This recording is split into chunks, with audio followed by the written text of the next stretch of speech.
Hujambo, karibu mtazamaji wa Zone Media. Naitwa Victor Moshi, mtangazaji wako kutoka hapa Zone Media.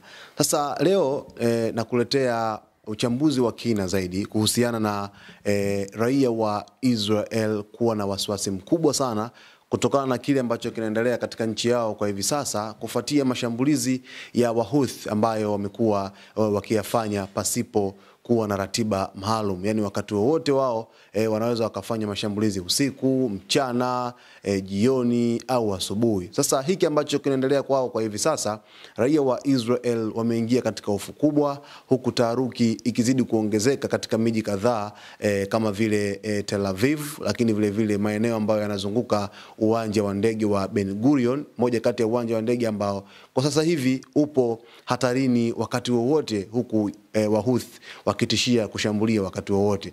Sasa hapa nimekuandalia uchambuzi wa kina zaidi kuhusiana na hiki kitu ambacho kinazidi kuwatoa kabisa mchezoni au kuharibu kisaikolojia raia wa Israel kwa hivi sasa. Karibu twende wote sawa. Katika kipindi cha miezi kadhaa iliyopita, maisha ya raia wa kawaida nchini Israel yameingia kwenye hali ya wasiwasi mkubwa na taharuki ya kila siku. Sauti ya ving'ora vya tahadhari imekuwa sehemu ya kawaida ya maisha yao ya kila siku. Baadhi ya shughuli mbalimbali zimedorola nchini Israel. Watu wanaishi kwa tahadhari kama vile wako vitani. Lakini kile ambacho kinasababisha hofu si tu migogoro ya ndani baina ya Israel na Hamas, bali na ongezeko la tishio kubwa kutoka nje. Hapa nikizungumzia kusini mwa bahari ya Shamu nchini Yemen, lakini vile vile eneo ambalo Wahouthi, kundi la kishia hili lenye nguvu na lenye mafungamano ya karibu na nchi ya Irani, wanajipanga na kutekeleza mashambulizi ya moja kwa moja dhidi ya ardhi ya Israel. Kwamba ukiangalia nyuma kidogo kupitia lile shambulizi la Hamas la Oktoba 7 ambalo liliweza kusababisha maelfu ya watu kuweza kufariki dunia, ambapo lilifanyika tarehe 7 mwezi wa 10 mwaka 2023, ambalo liliweza kusababisha zaidi ya watu au ni raia wa Israel 1200 kufariki dunia na mateka 251 kuweza kuchukuliwa. Sasa hofu ilikuwa kubwa kuanzia pale ambapo raia wa Israel kila siku wamekuwa na maisha ya hofu, wakiwaza kile ambacho kinaendelea kufuatia mapigano katika ukanda wa Gaza, ambapo jeshi la Israel IDF linazidisha mashambulizi katika ukanda wa Gaza, ambapo pia hofu kubwa ya raia kwamba endapo watajibiwa katika shambulizi la hatari. Lakini hofu sio tu kwa Hamas peke yake, bali sasa hivi imetanda kupitia Wahouthi pale nchini Yemen, ambapo Wahouthi walitangaza kuweza kuwasaidia wa Palestina tangu mwezi Novemba mwaka 2023. Walianzisha mashambulizi ya kwanza kabisa kwa ajili ya kuweza kujibu kisasi au kulipa kisasi kwa kile ambacho wanasema kwamba wanawasapoti raia wa Palestina, kile ambacho wanakipitia kwa hivi sasa. Kwa hiyo hofu ilianzia hapo mapema kabisa. Raia wa Israel walikuwa katika hali isiyo fahamika kwa wakati huo hadi hivi sasa, ambapo hata hapo katikati tulishuhudia maandamano kadhaa, watu wakishinikiza kwamba serikali ya Israel iweze kusitisha mapigano ili raia waweze kuingia kwenye hali ya kawaida ya maisha ambayo imekuwa ikizoeleka katika nchi ya Israel. Lakini pia wamekuwa wakiwaza kwamba hivi vita ambavyo wanapigana navyo vimekuwa ni vita ambavyo vinasababisha hofu kubwa, lakini vile vile hata watu maisha yao yamekuwa kivurugika, ule mfumo wa maisha wa kila siku umekuwa kivurugika kutokana na hofu ambayo wameijenga raia wa Israel. Kwa hiyo hapa pia ni kupitisha kidogo kuhusu hawa Wahouthi kutoka pale nchini Yemen. Ni kundi la kishia lenye makazi yao kaskazini mwa Yemen. Wamekuwa katika vita vya wenyewe kwa wenyewe nchini humo kwa zaidi ya miaka 10, wakipambana na serikali inayoungwa mkono na Saudi Arabia. Lakini ndani ya muda huo huo, Wahouthi wamebadilika kutoka kundi la ndani hadi kuwa na ajenda ya kimataifa. Kupitia uungwaji mkono wa Iran, wamepata silaha za kisasa zikiwemo makombora ya masafa marefu, droni za kivita na teknolojia ya kufuatilia malengo ya kijeshi na kiraia kwa ufanisi mkubwa sana. Sasa imefahamika kwamba nchi ya Iran imekuwa ikitoa sapoti kwa Wahouthi nchini Yemen, lakini vile vile baada ya kuweza kupewa sapoti wakasaidiwa kuweza kupewa silaha nzito yakiwemo makombora, droni za kivita, lakini vile vile hata teknolojia ya kisasa zaidi ya kuweza kupambana na makombora mbalimbali ambayo yanaweza kurushwa kutoka kwa maadui zake kadhaa katika ukanda wa Mashariki ya Kati. Kwa hiyo Irani amechangia kwa kiasi kikubwa sana juu ya ukuaji wa Wahouthi pale nchini Yemen, lakini vile vile amekuwa akiwasaidia kupitia teknolojia mbalimbali ambazo yuko nazo yeye kama Irani, na kuweza kuwasaidia Wahouthi pale nchini Yemen kwa ajili ya kuweza kutekeleza mashambulizi kwenye ardhi ya Israel kwa hivi sasa. Kwa muda mrefu sana Wahouthi walionekana kuwa tatizo la Yemen na Saudi Arabia pekee, lakini hali hiyo imebadilika kwa hivi sasa. Leo kundi hilo linaitangazia dunia kuwa limeingia moja kwa moja kwenye mgogoro kati ya Israel na Palestina, yani limeingilia kati, likijiweka kama mstari wa mbele wa kuisaidia Hamas dhidi ya Israel.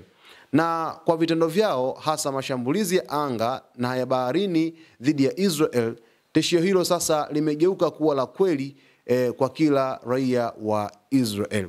Walianza kushambulia Israel wakiwaunga mkono Hamas kutoka pale nchini Palestina katika ukanda wa Gaza, kwamba wamewasaidia kutokana na kwamba inaonekana wanazidiwa kwenye mashambulizi kati yao pamoja na Israel. Sasa wao wamepigilia msumari kwamba wanawasaidia Hamas pindi ambapo hadi Israel itakapokoma kushambulia ukanda wa Gaza, yani kushambulia raia wa Palestina, ndipo wao wataweza kusitisha mapigano. Kwa hiyo kwa hivi sasa Israel kupitia jeshi lake la ulinzi la IDF wanazidisha nguvu kubwa kwa ajili ya kuweza kukabiliana vikali na Wahouthi, kuweza kudhibiti makombora ambayo yanarushwa kutoka moja kwa moja nchini Yemen, yakisafiri umbali wa zaidi ya kilomita 1600 hadi 2000. Silaha zao ambazo Wahouthi wamekuwa wakizituma kutoka moja kwa moja kaskazini mwa Yemen hadi nchini Israel kwenye miji kama Tel Aviv na sehemu ambazo zinazunguka uwanja wa ndege wa Ben Gurion. Hawa pia Wahouthi wameanza kulenga miji ya Israel, hasa ile iliyoko kusini mwa Eilat, kwa kutumia makombora na droni zenye uwezo wa kusafiri zaidi ya kilomita 2000.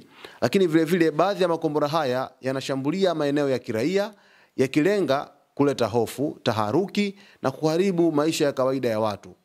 Hakuna anayejua ni lini shambulio litatokea tena, na wala hakuna uhakika kama mifumo ya ulinzi ya Israel kama Iron Dome inaweza kuyadaka mashambulizi yote. Kwamba mashambulizi ambayo Wahouthi wamekuwa wakiyafanya inaonekana mara nyingi yamekuwa yakipenya, kwamba kumekuwa kuna wasiwasi mkubwa juu ya mifumo ya ulinzi ya Israel kama Iron Dome, kwamba inafanya kazi gani, mbona imekuwa haidhibiti baadhi ya makombora ambayo yamekuwa yakirushwa kutoka nchini Yemen. Ni kwamba hata silaha ambazo wanatumia Wahouthi, kuna baadhi ya silaha ambazo zinapita katika kima cha chini ili kuweza kukwepa ile mifumo ya ulinzi ambayo inapita moja kwa moja angani, kwamba inaweza kupita bila kuonekana na adui katika wakati wowote ule ambao wataamua kushambulia, iwe asubuhi, iwe mchana, iwe jioni au usiku. Lakini mara nyingi wamekuwa wakifanya mashambulizi katika wakati tulivu, katika nyakati za usiku, ambapo sauti mbalimbali za ving'ora zimekuwa zikisambaa nchini Israel zikiashiria hali ya hatari muda wote, na wananchi wajiweke tayari kwenda kujificha katika sehemu ambazo Israel imeweza kuziandaa chini ya ardhi kwenye maandaki ambayo ni kwa ajili ya kuweza kuwanusuru raia endapo mashambulizi yatakuwa yanatokea. Mbaya zaidi, Wahouthi wameibadili picha ya vita vyao na kuhamishia mapambano baharini. Wamekuwa wakishambulia meli za biashara zinazopita Bahari Nyekundu, hasa zile zinazohusishwa na Israel. Mashambulizi haya yameathiri usafirishaji wa bidhaa na hivyo kuongeza gharama za maisha ndani ya Israel, huku raia wakihisi wamezingirwa kutoka kila upande, ardhini, baharini na angani. Hawa Wahouthi katika kambi zao ambazo wameweza kuziweka wako karibu kabisa na ile pwani ya bahari ya Sham, Bahari Nyekundu, au wanapenda kuita Red Sea. Ni kwamba wamekuwa wakishambulia kutokea baharini, kutokea angani na ardhini, kana kwamba Israel imewekwa kwenye mtego wa hatari zaidi katika maeneo hayo, ambapo pia eneo la bahari hutumika kwa ajili ya Israel kuweza kutumia njia ya majini kuweza kusafirisha bidhaa mbalimbali ikiwemo mafuta kwenda nchini Israel kutoka baadhi ya sehemu ambazo wamekuwa wakianunua. Sasa Wahouthi wamekuwa na utaratibu wa kuweza kushambulia meli za kivita wamekuwa na utaratibu wa kuweza kushambulia kwa kutumia meli za kivita, wakizilenga zile ambazo zinasadikika kuwa ni meli za Israel. Kwa hiyo imepelekea pia hofu kubwa sana huku wananchi wakiona kwamba wametegwa kila sehemu, baharini, ardhini, pamoja na angani na hawa Wahuthi kutoka pale nchini Yemen. Katika miji kama Eilat, maisha hayako kama kawaida. Raia wanaamka na kulala kwa hofu. Shughuli nyingi za kibiashara zimedorora kutokana na mashambulizi ambayo yameweza kutokea katika siku za hivi karibuni. Mbali na hayo, mashambulizi yanayoweza kutokea wakati wote yamekuwa ni chanzo kikubwa sana cha kuweza kuharibu raia kisaikolojia, lakini vile vile familia zimeanza kuhama kwenda maeneo ya kaskazini mwa Israel kwa matumaini ya usalama zaidi, lakini hata huko hakuna uhakika wa usalama. Kuna baadhi ya familia zimeona kabisa maeneo ambayo yamekuwa mara kwa mara yakishambuliwa pamoja na hatari huo, wakaamua kuweza kuhamisha makazi kwenda sehemu nyingine. Sasa kile ambacho kinaonekana kwamba bado raia wanazidi kuwaza hatima ya maisha yao kutokana na mashambulizi ambayo Wahuthi wanazidi kuyafanya katika nchi ya Israel. Lakini vile vile watoto wameathirika zaidi, sio tu kimwili bali kisaikolojia. Ripoti kutoka kwa vyombo vya afya zinaonyesha kuwa kuongezeka kwa visa vya wasiwasi vya muda mrefu, matatizo ya usingizi na hata msongo wa mawazo miongoni mwa watoto na vijana. Hii ni kwa sababu wamekuwa wakikumbana na hali isiyo ya kawaida, sirens za tahadhari, kukimbilia ndani ya maboma ya kujificha na kuona vikosi vya kijeshi vikizunguka kila siku. Kwa nini kinaifanya hofu iwe kubwa zaidi? Hofu hii ya wananchi wa Israel haina msingi tu kwenye mashambulizi ya wazi, bali kwenye ukweli kwamba mashambulizi haya hayatabiriki. Wahuthi hawatumii mbinu za kawaida. Wanaweza kutumia droni moja tu kwa siku au makombora 5 kwa ghafla. Wanaweza kulenga bandari leo na kesho wakalenga shule au kituo cha mafuta, na wana uwezo wa kutumia teknolojia ya kisasa kuficha vyanzo vya mashambulizi yao.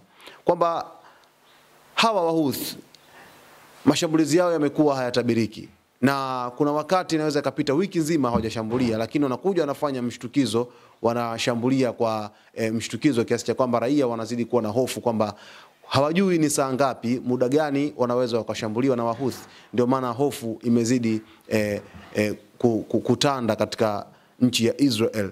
Pia tofauti na mashambulizi kutoka kwa Hamas na Hezbollah ambayo mara nyingi hutokea kwenye mipaka ya karibu, mashambulizi ya Wahuthi huanzia mbali sana, zaidi ya kilomita 1600 kutoka Yemen hadi Israel.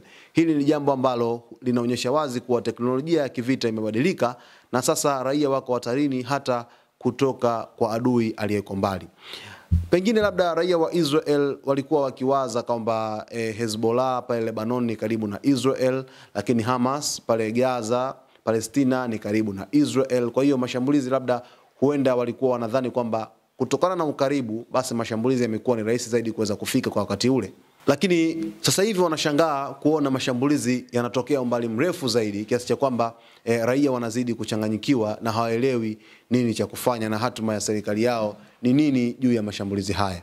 Jeshi la Israel IDF limejaribu kulijibu tatizo hili kwa kufanya mashambulizi ya kulipiza dhidi ya maeneo ya Wahuthi nchini Yemen, ikiwemo uwanja wa ndege wa Sanaa ambapo Mei 6 iliweza kufanya shambulizi, lakini pia juzi tu waliweza kufanya shambulizi katika uwanja wa ndege wa Sanaa na kusababisha baadhi ya uharibifu wa miundombinu. Na vile vile wameimarisha ulinzi wa anga kwa kutumia mifumo ya Iron Dome na David's Sling. Lakini changamoto kubwa ni kwamba mifumo hii haijaandaliwa kuzuia mashambulizi ya aina zote kutoka umbali mrefu na kwa mwelekeo usiotarajiwa.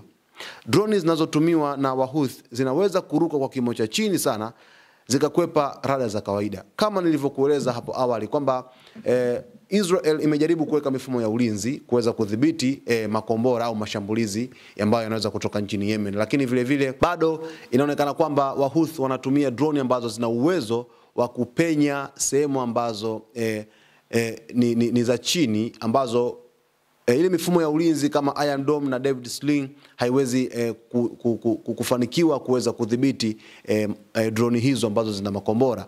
Waziri wa ulinzi wa Israel amekiri hadharani kuwa tishio la Wahuthi si la kupuuza tena, limekuwa ni sehemu ya maamuzi yetu ya kila siku kuhusu usalama wa taifa. Kwamba Israel Katz amesema kabisa kwamba tishio la Wahuthi sio la kupuuzia tena kama ambavyo hapo awali walikuwa wakidhani labda huenda ni labda mfupi tu, labda walikuwa wakitesti mitambo, lakini kadri siku zinavyozidi kuongezeka ndipo ambapo Israel inazidi kufumbuka macho kwamba wanatakiwa wakae tayari muda wote kuweza kukabiliana na Wahouthi pale nchini Yemen, kwamba wasiwachukulie poa na wanaweza kuwadhibiti kwa namna moja ama nyingine kuweza kupambana nao. Ndio maana waziri wa ulinzi Israel Katz, licha ya Israel kuwekeza nguvu katika ukanda wa Gaza kupambana na Hamas, lakini pia Israel inawekeza nguvu sasa hivi kuweza kukabiliana vikali na Wahouthi kutoka pale nchini Yemen. Nini matokeo ya siasa za ukanda huu wa Mashariki ya Kati? Ni kwamba kwa mara ya kwanza kabisa katika historia ya kisasa, Israel sasa iko kwenye mtego wa mashambulizi ya mizunguko mitatu. Kutoka Gaza Hamas, kaskazini mwa Lebanon Hezbollah, na sasa kutoka kusini kupitia Yemen Wahouthi. Hili linazidisha hofu kwa mzozo huu unaweza kugeuka kuwa vita vya eneo zima au hata ya dunia nzima, hasa ikiwa Irani itaamua kuingia moja kwa moja vitani. Sasa hapa tunaona kwamba hawa Wahouthi nchini Yemen, lakini vile vile Hezbollah kaskazini mwa Lebanon, lakini vile vile Gaza Hamas, wamekuwa wakiweka mtegoni Israel wakati wowote, kwa sababu Israel ni kama vile imezingirwa sasa hivi na maadui wa kutosha, kwa sababu ukienda Gaza unakutana na Hamas, ukija kaskazini mwa Lebanon unakutana na Hezbollah, ukija kusini huku mabari ya Shamu unakutana na Wahouthi kutoka nchini Yemen, kwamba hata raia wenyewe wanaona kabisa wamezungukwa. Lakini vile vile wanawaza endapo Irani ataamua kuingia moja kwa moja kwenye vita hivi, basi inaweza kuwa ni hatari kutokana na silaha zake na mwisho wa siku kuwa mzozo wa kikanda kuwa mkubwa zaidi. Bado waziri mkuu wa Israel Benjamin Netanyahu anasema kwamba Israel haitasita kuweza kuwajibika kukabiliana vikali na yeyote ambaye ataidhuru Israel. Vitisho vya mara kwa mara baina ya viongozi wa mataifa haya pia vimekuwa vikileta hofu kubwa, labda huenda kuna vitu vikatokea vya hatari kwa hapo baadaye.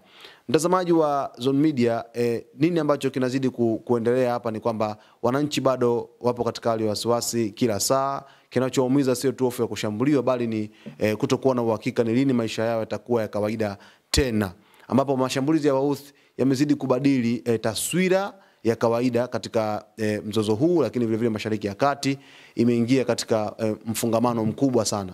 Sasa tufuatilie hapa Zone Media kwa uchambuzi wa kina zaidi kuhusu habari za siasa ya kimataifa. Naitwa Victor Moshi. Kwa taarifa zetu zijazo, basi nikusihi uendelee kusalia nasi kwa kusubscribe channel yetu, lakini kulike video zetu, kucomment pamoja na kushare, na nikushukuru sana kwa kuendelea kuwa pamoja nasi kila siku.